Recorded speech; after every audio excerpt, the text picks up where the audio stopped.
మరి అక్కడికి ఒక కుటుంబం వచ్చింది. They knew nothing, no other language but Hindi. వాళ్ళకి హిందీ భాష తప్ప ఇంకే భాష రాదు. I can manage Hindi, నేను హిందీలో అయితే చెప్పగలుగుతాను, but I can't really, that proficiency or fluency, I find it missing. కాబట్టి మరి అంత ధారాళంగా అయితే చాలా వివరంగా హిందీలో మాట్లాడడం నాకు కొంచెం కష్టమే. But when I came to the pulpit, కానీ నేను ఆ విధంగా పుల్పిట్ దగ్గరికి వచ్చినప్పుడు really the Spirit of the Lord began to flow very, very powerfully. కాబట్టి ఆత్మదేవుడు నిజంగా అంటే చాలా శక్తివంతంగా ఆయన పనిచేయడం ప్రారంభించాడు. I spoke in good Hindi. మంచి హిందీలో భాషలో నేను మాట్లాడాను. Very little Hyderabad mix was there in that. కొంచెమే హైదరాబాద్ హిందీ కలిసింది. But it was more or less pure Hindi. దాపుగా మంచి ఒక శుద్ధమైనటువంటి హిందీ అనొచ్చు. And I was realizing this again and again, that without the Spirit of God, it is not possible. కాబట్టి మళ్ళీ నేను ఈ విషయాన్ని గ్రహిస్తున్నాను, ఆత్మదేవుని సహాయం లేకుండా ఇది సాధ్యము కాదు అని. I'll tell you one thing, my brothers and sisters. ఒక మాట మీకు చెప్తున్నాను సహోదరులారా, In every area of our life we need the help of the Holy Spirit. మన జీవితంలో ప్రతి విషయంలో కూడా పరిశుద్ధాత్మ యొక్క సహాయం మనకు కావాలి. The question comes, మనకుండే ప్రశ్న ఏంటంటే, why will Holy Spirit help? పరిశుద్ధాత్మ దేవుడు ఎందుకు మనకు సహాయం చేయాలి? To whom will he help? ఎవరికి ఆయన సహాయం చేస్తాడు? And what will he help for? మరి దేనికోసం సహాయం చేస్తాడు? Ultimately it comes down to this one point, that Holy Spirit helps only with a purpose. కాబట్టి చివరికి మనకు ఏ ముగింపుకు వస్తాము అంటే, పరిశుద్ధాత్మ దేవుడు ఒక ఉద్దేశాన్ని మనసులో ఉంచుకొని ఆ ఉద్దేశం కొరకే మనకు సహాయం చేస్తాడు. Without purpose there is no point in him coming and doing anything. కాబట్టి ఒక ఉద్దేశమే లేనప్పుడు ఆయన వచ్చి మనకు సహాయం చేయడం అనేది అది అర్థరహితంగా ఉంటుంది. Now how can I be in that purpose? కాబట్టి ఆ యొక్క ఉద్దేశంలో అయితే సంకల్పములో నేను ఎలా ఉండగలుగుతాను? Maybe 2-3 days back 2-3 రోజుల క్రితము we were having a discussion at home.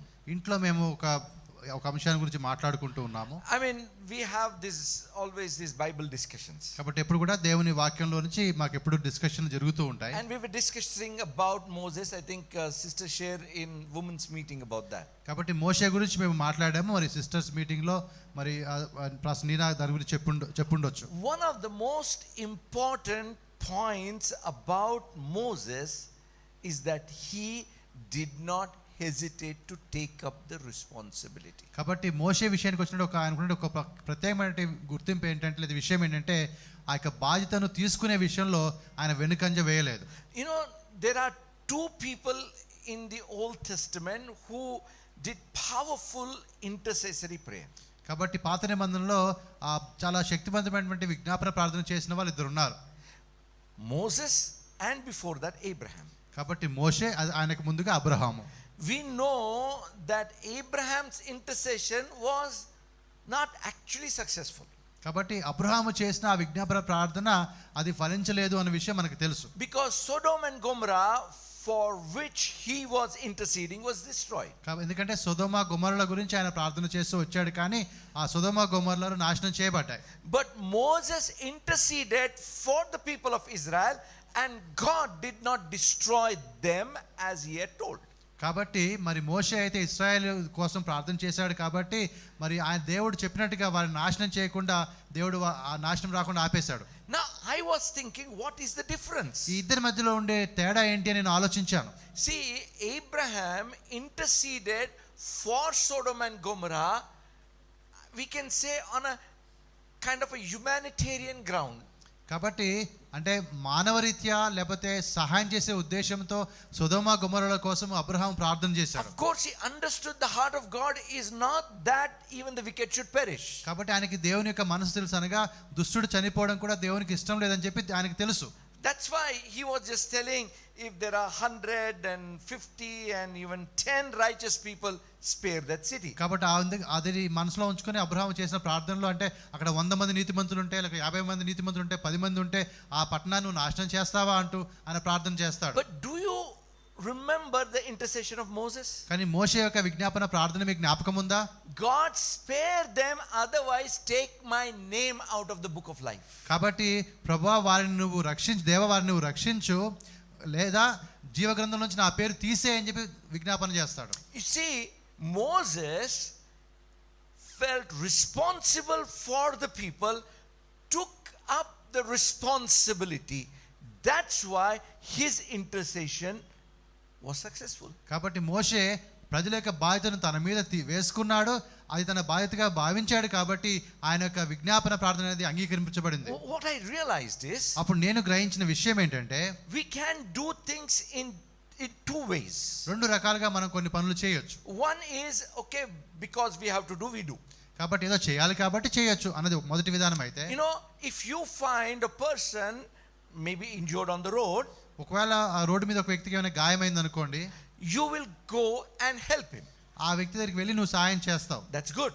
అది మంచిదే. But imagine if it is your own, maybe a brother or a son or a sister or your close friend. కాబట్టి ఒకవేళ ఆ విధంగా పడిపోయిన వ్యక్తి మరి మీ కుమారుడో లేకపోతే మీ సహోదరుడో లేకపోతే మీకు పరిచయం అయినారో అనుకోండి, అప్పుడు ఏం చేస్తాము? How will you help? ఏ విధంగా సహాయం చేస్తాము? You will help looking at it as your responsibility. అది ఒక బాధ్యతగా మన మీద వేసుకొని మనం ఆయనకు సహాయం చేస్తాం. See, in the Bible, responsibility is mentioned many times. కాబట్టి దేవుని యొక్క వాక్యంలో ఇక బాధ్యత అనేది చాలా సందర్భాల్లో వ్రాయబడి ఉంది. May not be necessarily the word responsible, అనగా బాధ్యత అనే పదము, అది ఆ పదము ఆ మాట వాడకపోయినా కూడా, but in different ways responsibility is mentioned. కానీ రకరకాల విధాలుగా ఆ బాధ్యత అనే పదాన్ని మనం చూపెట్టడం జరుగుతూ ఉంది. I mean, I know a person ఒక వ్యక్తి నాకు తెలుసు, will ask for advice. ఆయన ఒక సలహా అడుగుతాడు, What should I do? నన్ను ఏం చేయమంటావు అంటాడు. Do you know the reason behind it? ఏ కారణాన్ని బట్టి అడుగుతున్నాడో మీకు తెలుసా? That when I give advice, నేను ఒక అడ్వైజ్ ఆయనకి ఇచ్చినప్పుడు, సలహా ఇచ్చినప్పుడు, he will take the advice according to his convenience only. ఆయనకు అనుకూలంగానే ఈ సలహాని ఆయన తీసుకుంటాడు. But the intention behind it is, ఆ యొక్క ఉద్దేశం ఏంటంటే ఆయన మనసులో ఉండే మాట, if it works, I'll take the credit. అనగా ఒకవేళ పని చేస్తే అది దానివల్ల నాకు మంచి పేరు తెచ్చుకుంటాను, But if it doesn't work, I will give you the blame. కాబట్టి ఒకవేళ పని చేయకపోయింది అనుకోండి, ఆ సలహా ఇచ్చిన వారి మీద నేరాన్ని వేస్తాను. Are you getting my point? అర్థమవుతుందా నా మాటలు మీకు? You see, he is not ready to take up the responsibility or owe the responsibility of the decision. కాబట్టి తన ఆ బాధ్యత తన మీద వేసుకోవడం విషయం కావచ్చు, అయితే ఆ నిర్ణయం యొక్క లేకపోతే ఫలితం యొక్క బాధ్యతను తీసుకునే విషయంలో ఆయన సిద్ధంగా లేడు. See, I'm not talking anything against Abraham. He was a great man of God. I mean, I'm not criticizing him. కాబట్టి ఏదో అబ్రహాం గురించి నేను ఏదో తప్పుగా మాట్లాడడం లేదు, విమర్శించడం లేదు. ఆయన గొప్ప దైవజనుడు, దాంట్లో సందేహం ఏమీ లేదు. But I began to see the difference.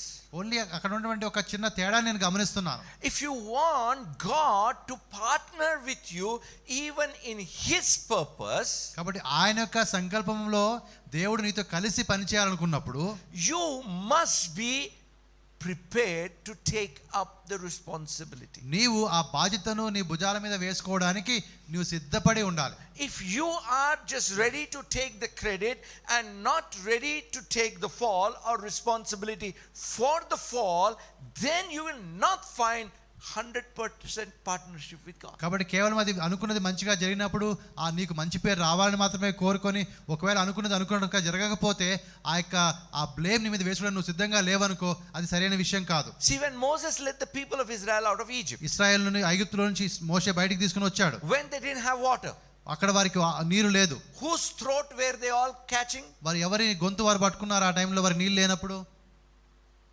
Moses. మోషే గొంతే పట్టుకుంటారు వారు. Correct. When there was any problem, they were going to Moses, and Moses never shied away from the responsibility. కాబట్టి ఏ సమస్య వచ్చినా కూడా వారందరూ కూడా మోషే దగ్గరికే వెళ్ళేవాళ్ళు. ఎప్పుడు కూడా ఆ బాధ్యత నుంచి తప్పించుకోవడానికి మోషే ఎన్నడూ కూడా ప్రయత్నం చేయలేదు. No doubt Jethro gave him an advice about sharing the responsibility. కాబట్టి ఇత్రో ఆయనకు కొన్ని బాధ్యతను అప్పగించి చెప్తాడు, నీ బాధ్యతను వేరే వాళ్ళతో పంచుకో అని చెప్తాడు. But we must understand Moses though shared the responsibility, ultimate responsibility he was taking. కాబట్టి ఇతరులకు కొంతవరకు బాధ్యతను మోషే అప్పగించినా కూడా పూర్తి బాధ్యత మాత్రం తన మీదే ఉంచుకున్నాడు. See, my brothers and sisters, కాబట్టి సహోదరులారా, I do believe that each one of you is called to be a leader. కాబట్టి నా నమ్మకం ఏంటంటే మీరు ప్రతి ఒక్కరు కూడా ఒక నాయకుడిగా ఉండడానికి మీరు పిలువబడ్డారు. Your leadership without the partnership with God is of no use. కాబట్టి మీ నాయకత్వం అనేది దేవుడితో మీరు కలిసి పని చేయకపోతే అది ఏ విధంగా కూడా ఉపయోగపడదు. God is ready to partner with you. అయితే మనతో భాగస్వామ్యం కలిగి ఉండడానికి దేవుడు సిద్ధంగా ఉన్నాడు. But are you ready to handle the responsibility? కానీ నీవు ఆ బాధ్యతను మోయడానికి తీసుకోవడానికి నువ్వు సిద్ధంగా ఉన్నావా? I'll tell you to where do we need to begin from? ఎక్కడి నుంచి ఈ బాధ్యతను లేకపోతే ఈ యొక్క పని ప్రారంభించాలో నేను మీకు ఇప్పుడు చెప్తాను. Romans chapter 14 verse 12. రోమా 14:12 వచనము. Never forget that. ఈ మాట ఎప్పుడు కూడా మర్చిపోకండి మీరు. So each of us shall give account of himself to God. మన ప్రతి ఒక్కరం కూడా తన గురించి దేవునికి లెక్క అప్పగించాలి. What does that mean? ఆ మాటకి అర్థం ఏంటి? First thing, learn to take the responsibility for your life. అనగా నీ జీవితం విషయంలో నీ జీవితానికి సంబంధించినటువంటి బాధ్యత నువ్వు ముందుగా తీసుకో. I'll tell you one thing. ఒక మాట మీకు చెప్తాను. We are very, very ready to blame. మనం ఎప్పుడైనా కూడా వేరే వాళ్ళ మీదకి నేరం మోపడానికి లేదా నింద వేయడానికి అయితే మనం సిద్ధంగానే ఉంటాం. When we blame somebody, వేరే వాళ్ళ మీద విధంగా మనం నేరం వేసినప్పుడు what are we trying to do? మనం ఏం చెప్తున్నాం, ఏం చేస్తున్నాం We అక్కడ? are trying to clear ourselves of the responsibility. అనగా ఆ బాధ్యతలో నుంచి మనల్ని మనము తప్పించుకునే విధంగా మనం ప్రయత్నం చేస్తున్నాం. You know, when I was failing, నేను ఆ విధంగా పడిపోతున్నప్పుడు I was all the time blaming somebody else. ఎప్పుడు కూడా వేరే వాళ్ళ మీద నేను నేరం మోపుతూ వచ్చాను. Because of somebody else. వేరే వాళ్ళని బట్టి ఈ విధంగా అయింది. Because of my friends. నా స్నేహితులను బట్టి ఈ విధంగా అయింది. And ultimately because that teacher is angry with me. లేకపోతే ఆ టీచర్ కి నా మీద కోపం కాబట్టి ఇలా జరిగింది. You see, it doesn't matter. అది ఏవైనా కావచ్చు. What really matters is, have you succeeded or not? కాబట్టి అన్నిటికన్నా ముఖ్యమైనదంటే నీవు ముందడుగు వేయగలిగావా లేదా? Stop blaming anybody. ఎవరి మీద కూడా నువ్వు నింద వేయకు. You know, when God brought people of Israel out of Egypt, ఇశ్రాయేలును ఐగుప్తులోంచి దేవుడు బయటికి తీసుకుని వచ్చిన తర్వాత what were they in Egypt? వారు ఏ విధంగా ఏమై ఉన్నారు? ఐగుప్తులో ఉన్నప్పుడు Slaves. వారు బానిసలుగా ఉన్నారు. Where was God taking them? దేవుడు వారిని ఎక్కడికి తీసుకుని వెళ్తూ ఉన్నాడు? To be a nation of kings and priests. కాబట్టి అక్కడ రాజులుగా యాజకులుగా ఉండే ఒక దేశంలోనికి దేవుడు వారిని నడిపిస్తూ ఉన్నాడు. If you have the spectrum from down to high, from down to be a slave, God was taking them right up to be like kings. కాబట్టి ఆ విధంగా చూస్తే వారు ఒక బానిసలాగటువంటి లోతైనటువంటి స్థానంలో వారు తీసుకొని ఒక రాజుగా ఉండే ఆ ఉన్నతమైన స్థానానికి దేవుడు వారిని తీసుకొని వెళ్తున్నాడు. When we think about a king, కాబట్టి ఒక రాజు గురించి మనం ఆలోచిస్తున్నప్పుడు generally we all think about his authority, we all think about the riches, we all think about the servants and all the luxuries. కాబట్టి రాజు అనగానే మనకి ఆయనకుండే ఆ ధనము కావచ్చు, ఆయనకుండే సేవకులు కావచ్చు, ఆయనకుండే ఆ సుఖము కావచ్చు, అవన్నీ మనకి మనసుకు వస్తూ ఉంటాయి. But what we forget is the burden of responsibility. కానీ మనం ఏది మర్చిపోతామంటే ఆయన మీద ఉన్నటువంటి ఆ బాధ్యత అనే ఒక భారం ఆయన మీద ఉన్నదనే విషయం మర్చిపోతాం. Do you know that in a plague upon the children of Israel, 70,000 people died? మరి ఇశ్రాయేల్ మీద ఒక తెగులు వచ్చినప్పుడు ఒక 70,000 మంది చనిపోతారు. Who was responsible? ఎవరు ఆ బాధ్యత తీసుకుంటారు? According to Bible, who was responsible? దేవుని వాక్యానుసారంగా గమనిస్తే ఆ యొక్క తెగులు రావడానికి కారణం ఎవరు, బాధ్యత ఎవరిది? It was David's decision to do the census. కాబట్టి అది దావీదు తీసుకున్న ఒక నిర్ణయం బట్టి ఆ జనాభా లెక్కల నిర్ణయాన్ని బట్టి జరిగింది. I hope you are understanding what I'm trying to tell. కాబట్టి నేను ఏదైతే చెప్పడానికి ప్రయత్నం చేస్తున్నానో మీకు అర్థమవుతుందని అనుకుంటున్నాను. You see, David was responsible not just for the prosperity of Israel, but because of his responsibility, Bible put a blame of destruction also upon him. కాబట్టి ఆయనకున్నటువంటి ఆ యొక్క బాధ్యత వల్ల మరి రాజ్యం ముందుకు వెళ్ళే మాత్రమే కాకుండా ఆ రాజ్యం జరిగే కొన్ని ప్రమాదాలకు కూడా ఆ నేరము నింద అనేది దావీదు మీదకి వచ్చింది. You can't have pick and choose when you're taking up a responsibility. కాబట్టి ఒక బాధ్యత నువ్వు తీసుకున్నప్పుడు ఏదో కొన్ని మాత్రమే నేను తీసుకుంటాను, కొన్ని తీసుకోను అంటే కుదరదు. Even in marriages, వివాహంలో కూడా ఈ విధంగానే ఉంటుంది అది. when you choose a spouse, ఒక భాగస్వామి నువ్వు ఎన్నుకున్నప్పుడు you choose the spouse as a package. కాబట్టి ఆ యొక్క భాగస్వామ్యం తీసుకున్నప్పుడు వారు ఒక ప్యాకేజ్ లాగా మనకు వస్తారు. with good and the negative. అదే విధంగా కొన్ని మంచి విషయాలు ఉండొచ్చు, కొన్ని ప్రతికూలమైన విషయాలు ఉండొచ్చు. So you take responsibility of it. అప్పుడు దాని యొక్క బాధ్యత నువ్వు తీసుకుంటావు. Responsibility of a decision. ఒక నిర్ణయానికి సంబంధించిన బాధ్యత అది. As long as you are blaming somebody, you can change nothing. కాబట్టి ఇతరులను నువ్వు విమర్శించుకుంటూ వెళ్తూ ఉన్నావంటే ఇక్కడ ఏ పరిస్థితిని కూడా నువ్వు మార్చలేవు. Because you can't change. If you blame God, you can't change God. దేవుని మీద నేరం వేపావు అనుకో, దేవుని నువ్వు మార్చగలుగుతావా? దేవుని మార్చలేవు. If you change your friends or people around, you can't change them. ఒకరి నీ స్నేహితుల మీద నువ్వు నేరాన్ని మోపితే వారిని నువ్వు మార్చలేవు. Okay, if you put a blame ultimately on the devil has done it. కాబట్టి లేకపోతే అపవాది మీద మన నేరం వేద్దాం, అపవాది దీనికి కారణం అని చెప్దాము. You can't change him. వాడిని కూడా మనం మార్చలేము. You have to do something about it, taking up the responsibility. ఇప్పుడు దాని విషయం నువ్వే ఒక పని చేయాలి. ఆ పని ఏంటంటే ఆ బాధ్యత నువ్వు తీసుకోవాలి. You remember the story of the wheat and the weed? కాబట్టి మీకు గుర్తుందా గోధుమలు గురుగుల యొక్క ఆ యొక్క కథ మనకి?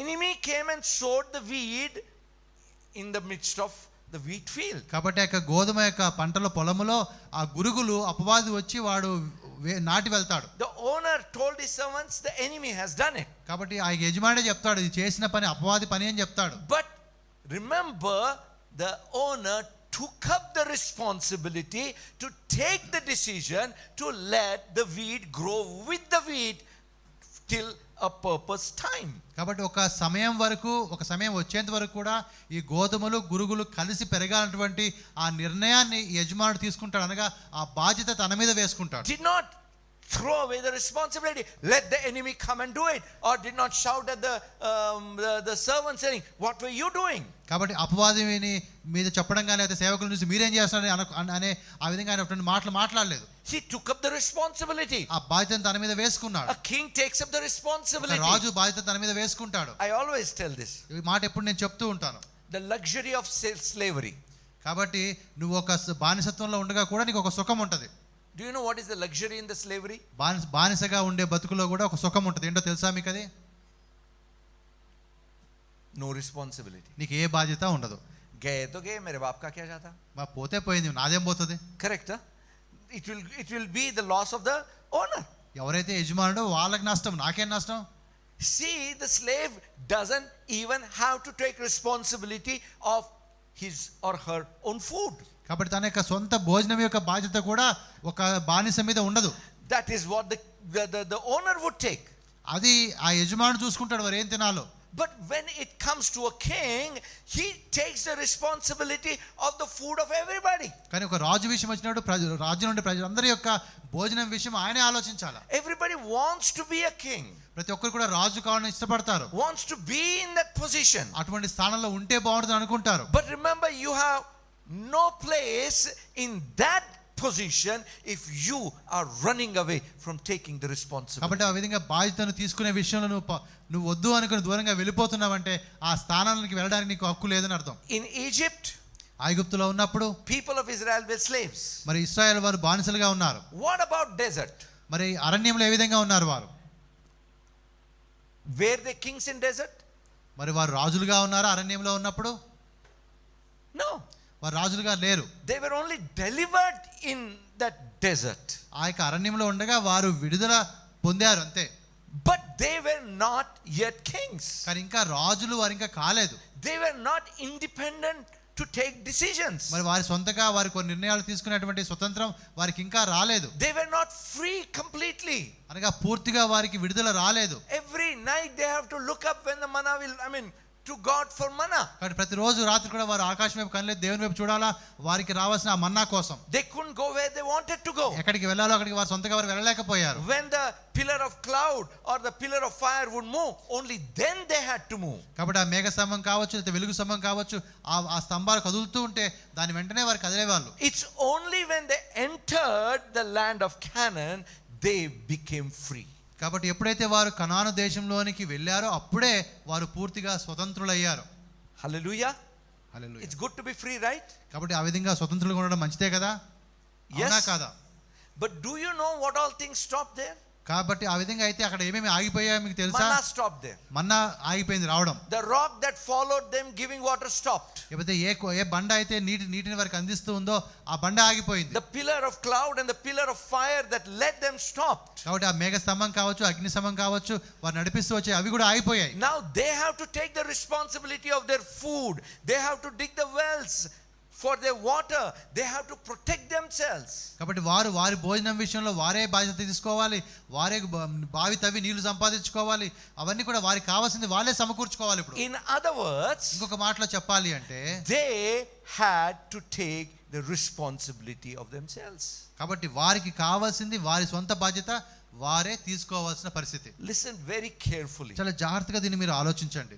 God did not take them into the promised land till the generation that refused to take the responsibility was eliminated. కాబట్టి దేవుడు కనాను దేశం వరకు ఇశ్రాయేలుని నడిపించే విషయంలో ఏ యొక్క జనాంగం అయితే వాళ్ళు బాధ్యత తీసుకోవడానికి సిద్ధంగా లేరో వారు చనిపోయేంత వరకు అక్కడ ఆయన ఆగాల్సి వచ్చింది. I always wondered, why did God wait for all the generation to die? కాబట్టి ఆ జనాంగం అంతా కూడా ఆ చనిపోయేంత వరకు ఎందుకు దేవుడు ఆగాల్సి వచ్చింది? Because they did not want to take the responsibility. ఎందుకంటే ఆ బాధ్యత తీసుకోవడానికి వారు సిద్ధంగా లేరు. The new generation ready to take up the responsibility rose up. అయితే తర్వాతి తరం వచ్చింది, వారు సిద్ధంగా ఉన్నారు బాధ్యత తీసుకోవడానికి. Even in our lives, మనకి జీవితంలో కూడా my brothers and sisters, సహోదరులారా, you must learn to take up the responsibility. నీవు తప్పకుండా ఆ బాధ్యత తీసుకోవడానికి నువ్వు నేర్చుకోవాలి. Enough of blaming others. వేరే వాళ్ళ మీద నేరం మోపడం ఇంకా చాలు. ఇంకా If you are blaming others,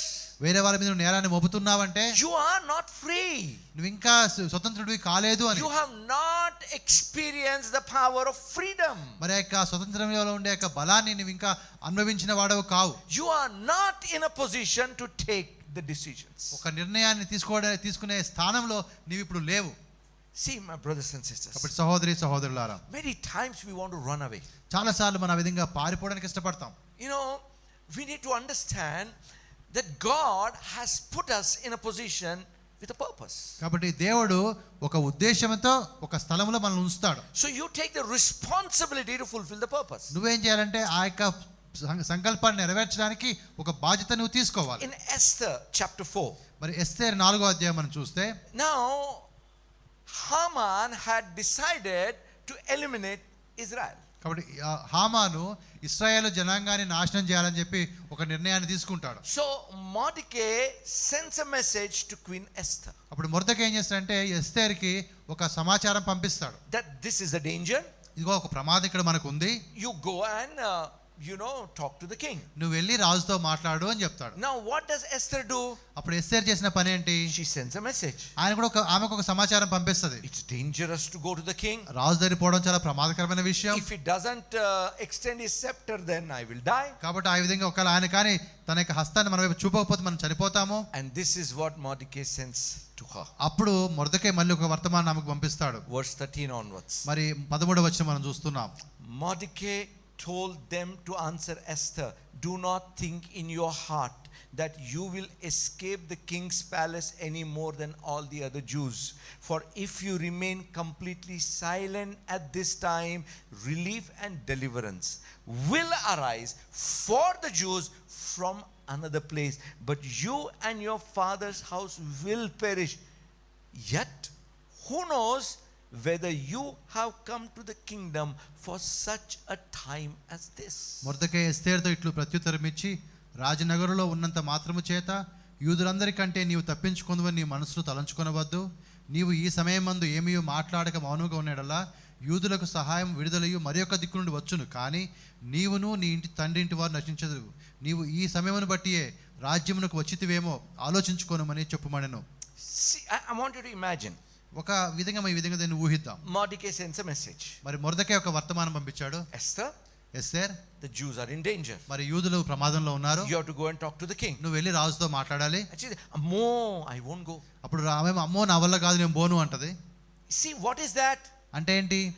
You are not ready to take the responsibility. అనగా ఆ బాధ్యత తీసుకోవడానికి నువ్వు సిద్ధంగా లేవు అని అర్థం. Usko jhadak dete. ఆ విధంగా దాని పక్కన తీసేస్తారు. Ammo, I won't go.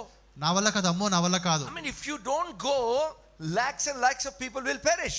కాబట్టి నువ్వు వెళ్ళకపోతే లక్షల మంది చనిపోతారు. But Ammo, I won't go. అమ్మో నేను మాత్రం వెళ్ళను. Running away from responsibility. అనగా ఒక బాధ్యత నుంచి తప్పించుకొని పారిపోవడం. And what does Mordecai tell? అప్పుడు మొర్దెకై ఏం చెప్తాడు?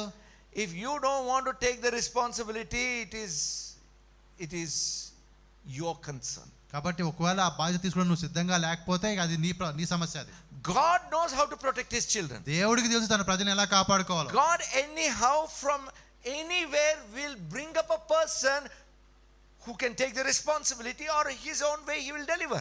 కాబట్టి ఏదో విధంగా ఎక్కడి నుంచి అయినా కూడా ఎవరినో ఒకరిని తీసుకొచ్చి దేవుడు ఆ రావాల్సిన విడుదల కలిగిస్తాడు. But because you shy away from taking the responsibility, you and your father's household will die. కానీ నీవైతే ఆ విధంగా ఆ బాధ్యత తీసుకోవడానికి వెనుకంజ వేసావు కాబట్టి నీవు నీ ఇంటి వారు చనిపోతారు. Do you see the importance over here? ఇక్కడ ఉన్నటువంటి ఆ యొక్క మాట యొక్క ప్రాముఖ్యతను మీరు గుర్తిస్తూ ఉన్నారా? Suddenly Esther realizes, ఒక్కసారిగా ఎస్తేర్కి ఈ విషయాలు అర్థమైనాయి. what am I doing? నేనేం చేస్తూ ఉన్నాను? I have to take up the నేను responsibility. బాధ్యత తీసుకోవాలి ఇప్పుడు. And then this is what she says. అప్పుడేమో ఈ విధంగా చెప్తూ ఉంది. Verse 15. 15వ వచనంలో. Then Esther told them to reply Mordecai, go gather all the Jews who are present in Shushan and fast for me, neither eat nor drink for 3 days, night or day. My mates and I will fast likewise. So I will go to the king which is against the law, and if I perish, I perish. అప్పుడు ఎస్తేర్ మొర్దెకైతో మరలా ఇట్లను, నీవు పోయి షూషాను నందు కనబడిన యూదులందరినీ సమాజ మందిరము సమకూర్చి నా నిమిత్తం ఉపవాసం ఉండి 3 దినములు అన్నపానములు చేయకుండి నేను నా పనికత్తెలను కూడా ఉపవాసం ముందుము ప్రవేశించిన న్యాయ వ్యతిరేకతగా ఉన్నను నేను రాజునొద్దకు ప్రవేశించదను, నేను నశించదను. If I die, I will die. నేను చనిపోతే చనిపోతాను. See, that is what is taking up the responsibility. కాబట్టి బాధ్యత తీసుకోవడం అంటే అది ఆ మాట అర్థం. That's what Moses took up the responsibility of people of Israel and said that wipe my name out of the book of life, but don't destroy them. అక్కడ కూడా మోషే తన యొక్క ఆ బాధ్యతను తీసుకొని అంటున్నాడు, మరి వారిని మాత్రం నువ్వు నాశనం చేయదు, అవసరమైతే నా యొక్క పేరు పుస్తకంలోంచి తీసేయని చెప్తాడు. It's not taking the responsibility only as long as it is convenient, beneficial, or that will give you credit. కాబట్టి నీకు అనుకూలంగా ఉన్నప్పుడు, నీకు లాభకరంగా ఉన్నప్పుడు, లేకపోతే నీకు మంచి పేరు వచ్చే ఉన్నప్పుడు అప్పుడు మాత్రమే నువ్వు బాధ్యత తీసుకోవడం కాదు. If I perish, I perish. నేను ఒక చనిపోతే చనిపోతాను. If I am blamed, what can I do?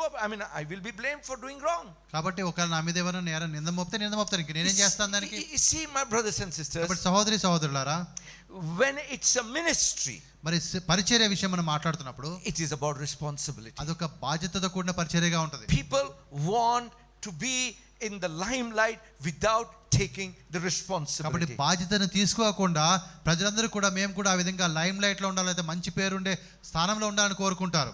I've seen many people who are crazy to stand on the pulpit. కాబట్టి పుల్పిట్ మీద దగ్గరికి వచ్చి అక్కడ నిలబడేయాలని చెప్పి చాలా ఆశ కోరుకున్నటువంటి చాలా మంది నేను చూశాను. Give a message and go. కాబట్టి ఏదో ఒక ప్రసంగం చేస్తారు, వెళ్ళిపోతారు. No responsibility. ఒక బాధ్యత వారి మీద ఉండదు. But when you stand on the pulpit as a pastor, it's a responsibility. కాబట్టి నువ్వు ఒక పాస్టర్ గా ఒక పుల్పిట్ దగ్గర నువ్వు ఉన్నావు అంటే నీ మీద ఆ బాధ్యత ఉంది అని అర్థం. And complete responsibility, as Esther said, if I perish, I perish. అది ఎటువంటి బాధ్యత అంటే అది సంపూర్ణమైనటువంటి బాధ్యత, అనగా నేను నశించిపోతాను అన్నటువంటి బాధ్యత అది. Or as Moses said, wipe my name out, but don't destroy these people. కాబట్టి మోషే చెప్పినట్టుగా అవసరమైతే జీవ గ్రంథం నుంచి నా పేరు తీసేయ్, కానీ వీరిని మాత్రం నాశనం చేయకు. God intervened in both these times. ఈ రెండు సందర్భాల్లో కూడా దేవుడు వచ్చాడు అక్కడికి. Because he found people who are ready to take up the responsibility. ఎందుకంటే ఆయన ఆ బాధ్యతను తీసుకోవడానికి సిద్ధపడినటువంటి మనుషులు ఆయనకు దొరికారు కాబట్టి. You see, it's not about you taking the responsibility about yourself. అంటే ఏదో నీ గురించి నువ్వు తీసుకోవాల్సిన బాధ్యత గురించి కాదు. But when God puts you in a position where you are needed, కాబట్టి ఎప్పుడైతే దేవుడు ఒక స్థలంలో నుంచి అక్కడ నీ అవసరత ఉన్నప్పుడు, you understanding the importance of the situation, not shying away from taking up the responsibility is what is అక్కడున్న పరిస్థితిని నువ్వు అర్థం చేసుకునేవాడిగా ఉండాలి తప్ప ఆ పరిస్థితిలో నుంచి తప్పించుకొని పారిపోయే వ్యక్తిగా నీవు ఉండకూడదు. If you run away from the responsibility, ఆ బాధ్యత నుంచి నువ్వు కానీ పారిపోయావనుకో. I remember in the medical college, మేము మెడికల్ కాలేజీలో ఉన్నప్పుడు నాకు ఈ మాట జ్ఞాపకం ఉంది. when we were friends would go somewhere, మరి ఫ్రెండ్స్ స్నేహితులంతా కలిసి ఆ విధంగా వెళ్ళేవారు బయటికిటన్నా. everybody would eat, drink nicely, బాగా తినేవాళ్ళు, తాగేవాళ్ళు. and now when the end is coming, మరి చివరికి వచ్చిన తర్వాత one guy would say, Jarra, I'll just go to the washroom and come. కాబట్టి ఒక వ్యక్తి అంటే నేను కొద్దిగా అట్లా వాష్రూమ్ పోయేస్తా అని చెప్తాడు. he will go, ఆయన వెళ్తాడు, come back only after bill is paid. ఆ బిల్లు కట్టిన తర్వాత వస్తాడు మళ్ళీ ఆయన. Oh, see, of course everybody would share. That was not the problem. కాబట్టి అందరూ డబ్బులు వేసుకుంటారు, అది వేరే సమస్య, అది But సమస్య who కాదు. pays first కానీ ముందు ఎవరు కడతారు డబ్బులు? will get the money last. వాళ్ళకి చివర్లో వస్తాయి డబ్బులన్నీ కూడా. Sometimes you have to be behind people, are mera paisa de give back my money, give my money. కొన్నిసార్లు వాళ్ళ వెంటబడి నా డబ్బులు ఇంకా నువ్వు ఇవ్వలేదు ఇవ్వు అని అడగాల్సి వస్తుందేమో. You see, it's about shying away from the responsibility. అనగా ఆ బాధ్యత నుంచి ఆ దూరంగా వెళ్ళిపోవడం. పట్లి గలి se bhag jana. కాబట్టి ఇంకొక దగ్గర నుంచి పారిపోవడం. If you see a danger, you just run away, leaving people exposed to the danger. కాబట్టి కొన్ని ప్రమాదం వచ్చినప్పుడు ప్రజలను ఆ ప్రమాదానికి వదిలేసేసి నీవు మాత్రం తప్పించుకొని వెళ్ళిపోతావు. If you are ready to take up the right responsibility, God will stand with you to fulfill that responsibility. కాబట్టి ఒకవేళ సరైన విధంగా నువ్వు బాధ్యతను తీసుకోవడానికి అక్కడ నిలబడడానికి నువ్వు సిద్ధపడినట్లయితే ఆ బాధ్యత నెరవేర్చే విషయంలో దేవుడు నీకు సహాయం చేస్తాడు. God not only spared Israel for the sake of Moses, had mercy upon Israel. కాబట్టి మోషేని బట్టి దేవుడు ఇశ్రాయేలు వారిని నాశనం చేయకుండా ఆగాడు. అంత మాత్రమే కాదు, కానీ వారి మీద కనికరం కూడా చూపెట్టాడు. As Esther took up the responsibility, God not only protected Israel, but Israel prospered there. కాబట్టి దేవుడు ఒక మోషే యొక్క ఎస్తేరు యొక్క బాధ్యతను బట్టి మరి ఇశ్రాయేలు వారిని కాపాడడం మాత్రమే కాకుండా ఇశ్రాయేలు వారు అక్కడ అభివృద్ధి చెందే విధంగా సహాయం చేశాడు. My brothers and sisters, సహోదరులారా, God is looking for people who will boldly take up the responsibility for the purpose of God. కాబట్టి దేవుని యొక్క ఉద్దేశాన్ని నెరవేర్చే విషయంలో ఆ బాధ్యతను తీసుకోవడానికి సిద్ధంగా ఉన్న ప్రజల కోసం దేవుడు ఎదురు చూస్తూ ఉన్నాడు. Not blaming anybody, వేరే వాళ్ళ నేరాలు వేయడం కాదు, not complaining, grumbling, murmuring. ఏదో సనుక్కుంటూ గొనుక్కుంటూ ఉండడం కాదు. Moses grumbled one time. ఆయన జీవితంలో మోషే ఒక్కసారి దేవుడి మీద సరుక్కున్నాడు. He grumbled about the people who were pestering him about water.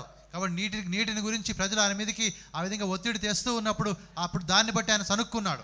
And with that anger he struck the rock instead of speaking to the rock. ఆ కోపంలో ఆ రాయితో బండతో మాట్లాడాల్సింది పోయి ఆ బండని కొట్టినట్టుగా మనం చూస్తాం. God took care of the people, gave them water. కాబట్టి దేవుడైతే ప్రజల విషయంలో వారికి కావాల్సిన నీరు అందించాడు. But Moses, who forgot his responsibility for few moments, lost his entry into the promised land. అదే కొన్ని క్షణాలు తన బాధ్యతను మర్చిపోయిన మోషే మాత్రము వాగ్దాన భూమిలో ప్రవేశించకుండా ఉండాల్సిన పరిస్థితి When you వచ్చింది. take up the responsibility, ఎప్పుడైతే బాధ్యత నువ్వు తీసుకుంటావో you can't say not this time or not today, or it's a 24/7 responsibility. కాబట్టి ఈ రోజు కాదు లేదా ఈ సమయంలో కాదు అనడానికి అవకాశం లేదు. అది 24 గంటలు అది ఒక బాధ్యతగా నీ మీద ఉండిపోతుంది. See, I was thinking about one more example. ఇంకొక ఉదాహరణ గురించి నేను ఆలోచిస్తూ వచ్చాను. Centurion came to Jesus. ఒక శతాధిపతి వస్తున్నాడు యేసు ప్రభు దగ్గరికి. Matthew chapter 8 verse 5 and 6. మత్తయి సుమారు 8వ అధ్యాయంలో 5-6 వచనాలు. Now when Jesus had entered a Capernaum, a centurion came to him pleading with him, saying, Lord, my servant is lying at home paralyzed, dreadfully tormented. ఆయన కపెర్నహూములో ప్రవేశించినప్పుడు ఒక శతాధిపతి ఆయన యొద్దకు వచ్చి, ప్రభువా నా దాసుడు పక్షవాయువుతో మిగులు బాధపడి ఇంట్లో పడి ఉన్నాడని చెప్పి ఆయనను వేడుకొనెను. Now centurion is a big position. కాబట్టి శతాధిపతి అంటే ఒక మంచి స్థానం, ఉన్నతమైన స్థానం అది. Now servant, I don't know what he meant by that. Is it a household servant or a soldier? Whoever, I don't know. కాబట్టి దాసుడు అంటే మరి ఇంట్లో పనిచేసే దాసుడో లేకపోతే సైన్యంలో ఒక సేవకుడో మనకు తెలియదు. But this man took the responsibility, humbled himself, went to Jesus, and there was divine intervention. కాబట్టి ఆ శతాధిపతి ఆ బాధ్యతను తన మీద వేసుకున్నాడు, తను తగ్గించుకొని యేసు దగ్గరికి వచ్చాడు, అప్పుడు ఆ దాసుడు బాగుపడ్డాడు. You remember the paralyzed man? ఒక పక్షవాయువు నుండి రోగంతో ఉన్న ఒక వ్యక్తి మీకు గుర్తున్నాడా? Thank God who had friends who did not shy away from the responsibility. కాబట్టి దేవుడికి వందనాలు, ఆయనకు ఉన్నటువంటి స్నేహితులు తమ బాధ్యత విషయంలో వారు వెనకంజ వేయలేదు. They took up the responsibility and lowered him down before Jesus. He entered. He received his miracle. కాబట్టి తన స్నేహితుడిని వారు ఆ బాధ్యత తీసుకున్నారు, యేసు ప్రభు ముందుకు వారు తీసుకొచ్చి ఆయన పెట్టారు, అప్పుడు ఆ అద్భుతం అక్కడ జరిగింది. There is another story in the Bible. దేవుని వాక్యంలో ఇంకొక కథ కూడా ఉంది. About a man sitting at the pool Bethesda. ఆ బెతెస్దా కోనేరు దగ్గర ఒక వ్యక్తి ఉన్నాడు. 37 years he was only giving excuse. 37 సంవత్సరాలు కేవలం ఏదో ఒక సాకు చెప్తూ ఆయన సమయాన్ని గడిపేస్తున్నాడు. Nobody is helping me. Nobody is helping me. Nobody is helping me. నాకు ఎవరు సాయం చేయలేదు. And the attitude was such, when the healer himself stood before him, he was also telling, nobody is helping me. కాబట్టి యేసు ప్రభు వచ్చినప్పుడు కూడా ఆయన అంటాడంటే నాకు ఎవరు సాయం చేయలేదు అంటాడు.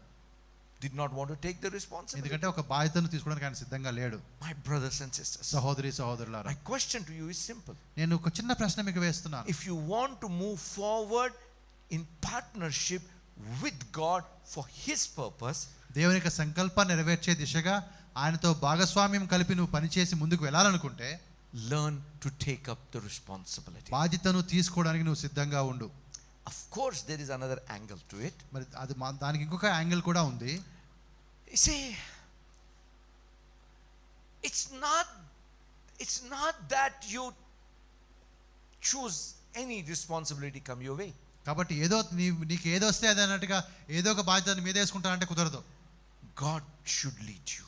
అది దేవుడే నిన్ను నడిపించాలి ఆ బాధ్యత వైపు. When God has led you, అప్పుడు దేవుడు నిన్ను నడిపించినప్పుడు, put you in a position, ఆ స్థానంలో దేవుడు నిన్ను పెట్టినప్పుడు take up the responsibility. నీవు బాధ్యత తీసుకోవాలి. And you will see partnership with God that will bring supernatural results in your life. అప్పుడు దేవుడు నీతో కలిసి పనిచేయడం చూస్తావు. ఒక అసాధారణమైనటువంటి ఫలితాలు నీ పనిలో కనబడతాయి. Sometimes you have to understand and take the responsibility of your own mistakes. కాబట్టి కొన్నిసార్లు నువ్వు చేసిన తప్పులు పొరపాటు ఉంటాయో వాటి బాధ్యత కూడా నువ్వు తీసుకోవాలి. It's not staying in guilt because of your mistakes. తప్పులను బట్టి ఏదో నేను తప్పు చేశానని చెప్పి అటువంటి ఆ యొక్క గిల్ట్ లో ఉండడం కాదు. కానీ Blood of Jesus Christ, the Son of God, will wash you from your sin, wash you from your guilt. యేసు రక్తము ప్రతి పాపాన్ని కూడా నిన్ను కడిగి వేస్తుంది. Provided you take the responsibility of your mistake. కానీ ఎప్పుడైతే నువ్వు బాధ్యత తీసుకుంటావో నీ తప్పుల విషయంలో, Lord, मेरे से गलती हो गया, I've done wrong. ప్రభువా నేను తప్పు చేశాను, నా వల్ల తప్పు అయిపోయింది. God said, don't worry, it's washed. కాబట్టి ప్రభు అంటే లేదు ఏం పర్లేదు అది కడిగేస్తాను నేను అని मेरे చెప్పాను. से गलती हुआ ही नहीं. అసలు నేను తప్పే చేయలేదు అంటే I have not done. నేను చేయలేదు. You blame somebody just to throw away your responsibility. కాబట్టి నీ బాధ్యతను తప్పించుకునే విషయంలో ఎవరో ఒకరి మీద నువ్వు నేరాన్ని వేసేస్తుంటావు. Be careful about it. దాని విషయంలో జాగ్రత్తగా ఉండు. నువ్వు Be alert about it. కొంచెం జాగ్రత్తగా ఉండాలి. That will not help you, my brothers and sisters. అది నీకు సహాయం చేయదు సహోదరా సహోదరి. You taking up the responsibility and surrendering to God is what will invite divine intervention. కాబట్టి నీవు ఆ బాధ్యత తీసుకొని దేవునికి నిన్ను అప్పగించుకున్నప్పుడే ఆ యొక్క అసాధారణమైన కార్యాలు నీ జీవితంలో జరుగుతాయి. I am sensing the anointing of the Holy Spirit as I'm talking this subject to you. ఈ యొక్క అంశాన్ని గురించి మీతో మాట్లాడుతుండగా పరిశుద్ధాత్మ యొక్కటువంటి ఆ యొక్క అభిషేకము నాకు కనబడుతుంది. నేను నాకు Are you అనుభవిస్తున్నాను. also sensing the anointing? ప్రభు అభిషేకము, పరిశుద్ధాత్మక అభిషేకం మీకు కూడా అనిపిస్తుందా మీ మీదకి వస్తున్నట్టుగా? Yes, no. yes You sure not there? Yes lo koncham dam unte కొంచెం help. Yes, no. yes What does that mean? ఆ మాట యొక్క అర్థం ఏంటి? అవును అన్నాము అంటే God is preparing you దేవుడు నిన్ను సిద్ధం చేస్తున్నాడు. so that you may take up your God-given responsibility about your life, sometimes about His tasks. You take it up and move forward. కాబట్టి దేవుడు నిన్ను సిద్ధం చేస్తున్నాడు. దేవుడు నీకు అప్పగించినటువంటి ఆ యొక్క బాధ్యతను లేదా పనిని నెరవేర్చే విషయం, అది నీ జీవితం కావచ్చు లేకపోతే నీకున్నటువంటి పనులు కావచ్చు. Are you ready to take it up? కాబట్టి నీవు సిద్ధంగా ఉన్నావా బాధ్యత భుజాల మీద వేసుకోవడానికి? Can I see your hands? Yes. ఆ విధంగా సిద్ధంగా ఉంటే మీ హస్తాన్ని మీరు పైకెత్తారా? If you are ready, మీరు సిద్ధంగా ఉన్నట్లయితే, if you're willing, it's not that God will give you responsibility which you can't handle. అనగా నీ వల్ల కానటువంటి బాధ్యత ఎప్పుడు కూడా దేవుడు నీ మీద పెట్టడు. God will never give you responsibility which you can't handle. కాబట్టి ఇది ఎప్పుడు కూడా దేవుడు నువ్వు మోయలేని బాధ్యత నీ మీద ఎప్పుడు వేయడు. When God has given you responsibility, you must know that God has prepared you to handle. ఒక బాధ్యత దేవుడు నీ మీదకి వేశాడు అంటే అర్థం ఏంటంటే నిన్ను అప్పుడు దాన్ని నువ్వు చేయడానికి కావాల్సిన సిద్ధపాటు ఇచ్చిన తర్వాతే దేవుడు ఆ బాధ్యత ఇస్తాడు. Let God lead us, my brothers and sisters. కాబట్టి సహోదరి దేవుడే మనం నడిపించును గాక, so that we may move forward. అప్పుడు మనం ముందుకు సాగి వెళ్తాం. Many people are stuck because they have not prepared themselves to take up and handle the responsibility. కాబట్టి ఆ బాధ్యతను తీసుకోవడం కావచ్చు, దాన్ని మోయడం కావచ్చు, అందుకు సిద్ధంగా లేకపోవడం వల్ల చాలా మంది వారి జీవితంలో ఆ విధంగా ఆగిపోయారు, ముందుకు సాగలేకుండా ఉన్నారు. You know, may not be always, ప్రతిసారి కాకపోయినా కూడా, but many times when people say I don't want to be blamed, మరి నా మీద నాకు ఆ బ్లేమ్ రావడం నాకు ఇష్టం లేదు, it's one of the signs that you're not ready to take the responsibility. కాబట్టి అది కూడా ఒక సూచన, అంటే బాధ్యత తీసుకోవడం నువ్వు సిద్ధంగా లేవు అని. I mean, I'm not telling it's a thumb rule, but it's many times. అంటే ప్రతిసారి అని కాదు, కానీ కొన్నిసార్లు అలా జరగడానికి కూడా ఆస్కారం ఉంది. Think about it, my brothers and sisters. దీని విషయం మీరు ఆలోచించండి సహోదరి I సహోదరులారా. believe what I am speaking to you is from the Holy Spirit. పరిశుద్ధాత్మ ద్వారా ఈ మాటలు నేను మాట్లాడుతున్నానని చెప్పి నేను నమ్ముతున్నాను. Amen. Amen. If you are willing to move ahead in life, నీవు కూడా నీ జీవితంలో ముందుకు సాగడానికి ఇష్టపడితే I request you to stand up wherever you are. నువ్వు ఎక్కడున్నా కూడా అక్కడే నువ్వు నిలబడాలని నేను కోరుతున్నాను. Let us pray together. అందరం కలిసి ప్రార్థన చేద్దాం. Come on. Let us talk to God for a moment ఒక క్షణము దేవుడితో మనం మాట్లాడదాం. and tell him, ఈ మాట మనం చెప్దాం దేవుడితో. Lord, I, without hesitating, will take up the responsibility which you're giving me. ప్రభా, మీరు నాకు ఇచ్చే ఆ బాధ్యతను మరి నేను తప్పకుండా తీసుకుంటాను, ఎటువంటి వెనకంజ వేయకుండా. Responsibility about my life, నా జీవితం విషయంలో బాధ్యత కావచ్చు, responsibility maybe in the family, కుటుంబంలో నా మీద ఉండే బాధ్యత కావచ్చు, maybe church, సంఘం విషయం కావచ్చు, maybe even society, సమాజం కావచ్చు, could be even nation. దేశం కావచ్చు. Father, help us. తండ్రి, మాకు సహాయం చేయి. Without you we can do nothing. మీరు లేకుండా మేము ఏమీ కూడా చేయలేం. Wherever we have shied away from taking the responsibility which you have given to us, forgive us. ప్రభా, మరి మీరు మాకు అప్పగించిన బాధ్యతను తీసుకోకుండా వెనుకంజ వేసిన ఆ సందర్భాలను బట్టి మమ్మల్ని క్షమించమని అడుగుతున్నాం.